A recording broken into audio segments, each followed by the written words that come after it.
Chapitre 402. Judas se sent découvert dans le discours d'adieu à Béther. Le 16 mars 1946. Je ne sais pas comment je vais faire pour écrire, à bout de force comme je le suis, à cause de continuelles crises cardiaques de jour et de nuit. Mais je vois, donc je dois écrire. Je vois Jésus devant le palais de Jeanne à Béther.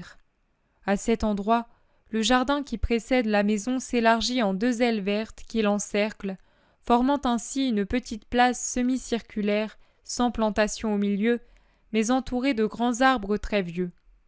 Leur feuillage touffu frémit sous la brise qui souffle sur le sommet de cette colline, et il projette une ombre agréable pour protéger du soleil quand il est à l'occident. Sous les frondaisons, une haie de roses décrit un demi-cercle coloré et parfumé au bord de l'esplanade. C'est le crépuscule. En effet, à cause de la position élevée du château, on voit nettement que le soleil est descendu d'un arc important de son orbite sur l'horizon et qu'il va se coucher derrière les montagnes à l'occident. André les montre à Philippe en rappelant la peur qu'ils ont éprouvée là-bas à Beth-Jina de devoir annoncer le Seigneur. On comprend que c'est sur ces monts que se trouve cette ville où le Seigneur, il y a 1 an, a guéri la fille de l'hôtelier au commencement de son voyage vers les rives de la Méditerranée, si j'ai bon souvenir. Je suis seule, je ne puis me faire donner les fascicules des mois écoulés pour vérifier, et ma tête n'arrive pas à s'en souvenir. Les apôtres sont tous présents. Je ne sais pas comment s'est passée la rencontre de Jésus avec Judas. En apparence, il semble être on ne peut mieux. Son visage ne trahit pas de réserve ni d'altération, et il est désinvolte, gai, comme si de rien n'était. C'est au point qu'il se montre vraiment aimable, même avec les serviteurs les plus humbles, ce qui ne lui arrive pas facilement et qui disparaît complètement quand il est préoccupé. Élise est présente, ainsi qu'Anastasica, certainement venue avec les apôtres et la servante d'Élise. Il y a encore Cousa, très obséquieux, qui tient Matthias par la main. Et Jeanne près d'Élise, avec la petite Marie à ses côtés. Jonatas se tient derrière sa maîtresse. Jésus est abrité du soleil, qui tape encore dur sur la façade occidentale, par une toile tendue au moyen de cordes et de poteaux, comme un baldaquin. En face de lui se tiennent tous les serviteurs et jardiniers de Béther, non seulement ceux qui sont au service habituel de la propriété, mais aussi les employés temporaires venus du village qui dépend du château. Ils sont à l'ombre du demi-cercle, préservés du soleil par le feuillage des arbres, silencieux, en rang, attendant la bénédiction du Seigneur, qui semble prêt à partir dès que le crépuscule marquera la fin du sabbat. Jésus est maintenant un peu à part, en train de s'entretenir avec Cousa. Je ne sais pas ce qu'ils disent, car ils parlent à voix basse, mais je remarque que Cousa se confond en courbettes et en protestations, en mettant sa main droite sur sa poitrine, comme pour dire « Tu as ma parole, tu peux être sûr que pour mon compte, etc. » Par discrétion, les apôtres se sont groupés dans un coin, mais personne ne peut les empêcher de regarder. Sur la figure de Pierre et de Barthélemy, on devine le simple intérêt de celui qui sait un peu de quoi il s'agit. Les visages des autres, Judas excepté, expriment de l'appréhension, de la tristesse, en particulier chez Jacques, fils d'Alphée, chez Jean, Simon et André. Jude, l'air sévère, semble presque inquiet, et Judas, qui veut paraître désinvolte, inspecte plus attentivement que tous et semble vouloir déchiffrer, d'après les gestes et le mouvement des lèvres, ce que Jésus et Cousa peuvent bien se dire. Les femmes disciples silencieuses, respectueuses, observent elles aussi. Jeanne esquisse un sourire involontaire, d'une tristesse un peu ironique, et elle semble avoir pitié de son époux, quand Cousa, élevant la voix à la fin de l'entretien, proclame « Ma dette de reconnaissance est telle qu'en aucune manière je ne pourrai jamais m'en acquitter. C'est pourquoi je t'accorde ce que j'ai de plus cher, ma Jeanne. Mais tu dois comprendre mon prévoyant amour pour elle. L'indignation d'Hérode, sa légitime défense, aurait éclaté en représailles sur nos biens, sur notre influence. Or Jeanne est habituée à cette position. Elle est délicate, elle en a besoin. Je veille sur ses intérêts. Mais maintenant que je suis sûr qu'Hérode n'aura pas à s'emporter contre moi comme si j'étais un serviteur complice de son ennemi, je te jure que je ne ferai rien d'autre que te servir avec une joie totale, en accordant à Jeanne une complète liberté. C'est bien, mais rappelle-toi que troquer les biens éternels contre un honneur humain provisoire, cela revient à échanger son droit d'aînesse contre un plat de lentilles, et bien pire encore. Les femmes disciples, mais aussi les apôtres, ont entendu ces mots. À la plupart, ils font l'effet d'un discours académique, mais Judas y a trouvé une intonation particulière, si bien qu'il change de couleur et de physionomie, en jetant un regard à la fois effrayé et irrité sur Jeanne. Je comprends que Jésus ne lui a pas encore parlé de ce qui est arrivé, et que Judas commence seulement maintenant à soupçonner que son jeu est découvert.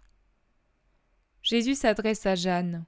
« Eh bien, maintenant faisons plaisir à ma bonne disciple. Comme tu l'as désiré, je parlerai à tes serviteurs avant de partir. » Il s'avance à la limite de l'ombre qui s'allonge de plus en plus à mesure que le soleil descend, bien lentement.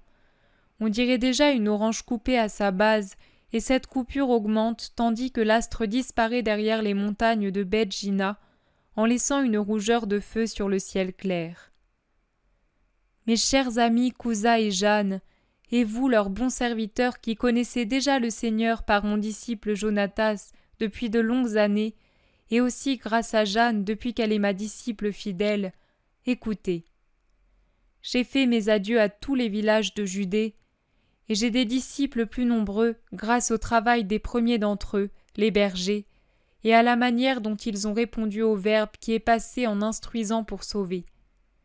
Maintenant je prends congé de vous, car jamais plus je ne reviendrai dans ce magnifique Éden. Sa beauté ne lui vient pas seulement des rosiers et de la paix qui y règne, pas seulement de la bonne maîtresse qui en est la reine, mais de ce que ici on croit au Seigneur et qu'on vit selon sa parole. Un paradis, oui. Qu'était le paradis d'Adam et d'Ève? Un magnifique jardin où l'on vivait sans péché et où retentissait la voix de Dieu, aimé, accueilli avec joie par ses 2 premiers enfants. Eh bien, je vous exhorte à veiller pour que n'arrive pas ce qui est survenu dans l'Éden, pour que ne s'y insinue pas le serpent du mensonge, de la calomnie, du péché, pour qu'il ne morde pas votre cœur en vous séparant de Dieu. Veillez et restez fermes dans la foi. Ne vous troublez pas. Ne faites pas d'acte d'incrédulité. Cela pourrait se produire, car le maudit surgira, essaiera de pénétrer partout, comme il l'a déjà fait en beaucoup d'endroits, pour détruire l'œuvre de Dieu. Tant qu'il ne fait qu'y entrer, lui le malin, l'astucieux, l'infatigable, et qu'il scrute, tend l'oreille, dresse des embûches, bave, tente de séduire, il y a encore peu de mal. Rien ni personne ne peut l'en empêcher. Il l'a bien fait au paradis terrestre. Mais le plus grand mal, c'est de le laisser séjourner sans le chasser. L'ennemi que l'on ne chasse pas finit par devenir le maître des lieux, car il s'y installe et y construit ses abris et ses citadelles. Faites-lui tout de suite la chasse, mettez-le en fuite avec l'arme de la foi, de la charité, de l'espérance dans le Seigneur. Mais le plus grand mal, le mal suprême ensuite, c'est quand non seulement on lui permet de vivre tranquillement parmi les hommes, mais quand on le laisse pénétrer de l'extérieur à l'intérieur, se faire un nid dans le cœur de l'homme. Ah, dans ce cas. Pourtant, beaucoup l'ont déjà accueilli dans leur cœur pour faire échec au Christ. Ils ont donné asile à Satan avec ses mauvaises passions en chassant le Christ. Si encore ils n'avaient pas eu la connaissance du Christ et de sa vérité, si elle avait été superficielle, comme on noue des relations entre voyageurs en se rencontrant au hasard d'une route, en ne se regardant souvent qu'un instant, en inconnus qui se voient pour la première et dernière fois, parfois pour échanger seulement quelques mots pour s'enquérir du bon chemin, pour demander une pincée de sel, de l'amadou pour allumer le feu ou un couteau pour apprêter la viande. Si telle avait été la connaissance du Christ des cœurs qui maintenant et davantage demain, de plus en plus, chasse le Christ pour faire place à Satan, on pourrait encore avoir pitié d'eux et les traiter avec miséricorde, parce qu'ils sont dans l'ignorance du Christ. Mais malheur à ceux qui me connaissent pour ce que je suis réellement, qui se sont nourris de ma parole et de mon amour, et maintenant me chassent pour accueillir Satan qui les séduit par des promesses trompeuses de triomphe humain, dont la réalité sera l'éternelle damnation. Vous qui êtes humbles et ne rêvez pas au trône ou aux couronnes, vous qui ne cherchez pas les gloires humaines, mais la paix et le triomphe de Dieu, son royaume, son amour, la vie éternelle, et cela seulement, ne les imitez jamais. Veillez, veillez, gardez-vous purs de toute corruption, forts contre les insinuations, contre les menaces, contre tout. Judas, qui a compris que Jésus sait quelque chose, est devenu un masque terreux. Ses yeux dardent des éclairs mauvais sur le maître et sur Jeanne. Il se retire derrière ses compagnons, comme pour s'appuyer au mur. En réalité, il le fait pour cacher son dépit. Jésus reprend après une brève interruption qui semble destinée à séparer la première partie de son instruction de la seconde. Il fut un temps où Naboth de Jezréel possédait une vigne près du palais d'Achab, roi de Samarie. Comme il la tenait de ses aïeux, elle était très chère à son cœur, presque sacrée, car c'était l'héritage que lui avait laissé son père, après l'avoir reçu lui-même de son propre père, ce dernier du sien, et ainsi de suite. Des générations d'ancêtres avaient travaillé durement dans cette vigne pour la rendre toujours plus florissante et plus belle. Naboth l'aimait beaucoup. Achab lui dit « Cède-moi ta vigne qui jouxte ma maison. Elle me sera très utile pour en faire un jardin pour moi et pour ceux qui vivent avec moi. En échange, je te donnerai une vigne meilleure ou de l'argent si tu préfères. » Mais Naboth répondit « Je regrette de te déplaire, ô roi, mais je ne peux te faire ce plaisir. Cette vigne est un héritage de mes pères et elle est sacrée à mes yeux. Dieu me garde de te céder le patrimoine de mes aïeux. » Méditons cette réponse. Trop rares sont ceux qui réfléchissent à cela en Israël. La plupart, ceux dont j'ai parlé tout à l'heure, chassent volontiers le Christ pour accueillir Satan, sans respect pour l'héritage de leurs ancêtres, pourvu qu'ils aient beaucoup d'argent ou de terrain, c'est-à-dire des honneurs à profusion et l'assurance de n'être pas supplantés facilement. Ils consentent donc à céder ce qui leur vient de leur père, c'est-à-dire l'idée messianique telle qu'elle est en vérité, comme elle a été révélée au sein d'Israël. Elle devrait être sacrée jusque dans ses moindres détails, pas négligée ni altérée, ni rabaissée par des limitations humaines. Combien ne troque-t-il pas la lumineuse idée messianique, toute sainte et spirituelle, contre un fantoche de royauté humaine, agité comme un épouvantail pour s'opposer aux autorités et à la vérité, et blasphémer contre elles. Moi qui suis miséricorde, je n'arrive pas à les condamner par les terribles malédictions de Moïse contre les transgresseurs de la loi. Mais derrière la miséricorde, il y a la justice, que nul ne l'oublie. Pour ma part, et si l'un d'eux se trouve dans l'assistance, qu'ils reçoivent de bonne grâce cet avertissement, je leur rappelle d'autres paroles de Moïse dites à ceux qui voulaient être plus grands que ce que Dieu avait fixé pour eux. Moïse dit à Coré, Dathan et Abiram, qui se prétendaient égaux à Moïse et à Aaron, et qui se révoltaient de n'être que des fils de Lévi dans le peuple d'Israël, « Demain, le Seigneur fera connaître qui lui appartient, et il fera approcher de lui les saints. Ceux qu'il aura choisis s'avanceront vers lui. Mettez du feu dans vos encensoirs, et au-dessus de l'encens en présence du Seigneur. Puis venez, vous et les vôtres, avec Aaron, et nous verrons bien qui le Seigneur choisit. Vous passez la mesure, fils de Lévi. » En bon juif, vous connaissez la réponse de Dieu à ceux qui voulaient s'élever un peu trop, en oubliant que Dieu seul choisit les places de ses enfants et élit avec justice à la fonction exacte. Moi aussi je dois dire, certains veulent s'élever un peu trop haut, et ils seront punis de telle sorte que les bons comprennent qu'ils ont blasphémé le Seigneur. Ceux qui troquent l'idée messianique telle que l'a révélée le Très-Haut contre leur pauvre idée humaine, lourde, bornée, vindicative, ne ressemble-t-il pas aux hommes qui voulaient juger le saint qui était en Moïse et en Aaron?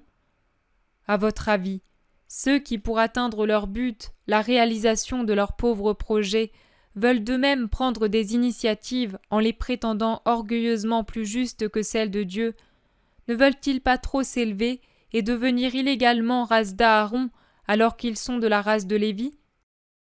Ceux qui rêvent d'un pauvre roi d'Israël et le préfèrent au roi des rois spirituels, ceux qui, à cause de leurs pupilles malades, secrètent l'orgueil et la cupidité qui leur donnent une image déformée des vérités éternelles écrites dans les livres saints, et auxquels la fièvre d'une humanité pleine de désirs charnels rend incompréhensibles les paroles claires de la vérité révélée, ne sont-ils pas de ces hommes qui vendent contre un rien sans valeur l'héritage de toute leur race, l'héritage le plus sacré? Mais si eux le font, moi je n'échangerai pas l'héritage du Père et de nos ancêtres, et je mourrai fidèle à cette promesse qui existe depuis le moment où la rédemption fut nécessaire, à cette obéissance qui est de toujours. Car je n'ai jamais déçu mon Père, et jamais je ne le ferai par peur d'une mort, si horrible soit-elle. Que mes ennemis fassent comparaître de faux témoins, qu'ils feignent des pratiques et un zèle parfait, cela ne changera rien à leurs crimes et à ma sainteté. Mais ceux qui en seront complices après en avoir été corrompus et croiront pouvoir étendre la main sur ce qui est à moi, trouveront sur la terre les chiens et les vautours qui dévoreront leur sang, leur corps, et en enfer les démons qui se repaîtront de leur esprit sacrilège et déicide. Je vous ai dit cela pour que vous le sachiez, pour que chacun le sache. Ainsi, que l'homme mauvais se repente pendant qu'il peut encore le faire, à l'exemple d'Achab, et que le bon ne soit pas troublé à l'heure des ténèbres. Adieu, fils de Béther, que le Dieu d'Israël soit toujours avec vous, et que la rédemption fasse descendre sa rosée sur un champ pur, afin qu'y germent toutes les semences répandues dans vos cœurs par le Maître qui vous a aimés jusqu'à la mort. Jésus les bénit et les regarde s'en aller lentement. Le crépuscule est arrivé. Seul reste en souvenir du soleil une lueur rouge qui s'atténue lentement en violacée. Le repos sabbatique est fini. Jésus peut partir. Il embrasse les enfants, salue les femmes disciples, puis cousa. Et sur le seuil du portail, il se retourne encore et dit à haute voix, de manière que tous entendent: « Je parlerai quand je pourrai le faire à ces créatures. Mais toi, Jeanne, veille à leur faire savoir ceci. Je ne suis l'ennemi que du péché, et je suis le roi seulement des âmes. Souviens-t'en toi aussi, Cousa, et ne crains rien. Personne n'a rien à craindre de moi, pas même les pécheurs, puisque je suis le salut. Seuls les impénitents jusqu'à la mort auront à craindre du Christ, qui sera le juge après avoir été le tout amour. Que la paix soit avec vous. » Il sort en premier et commence la descente.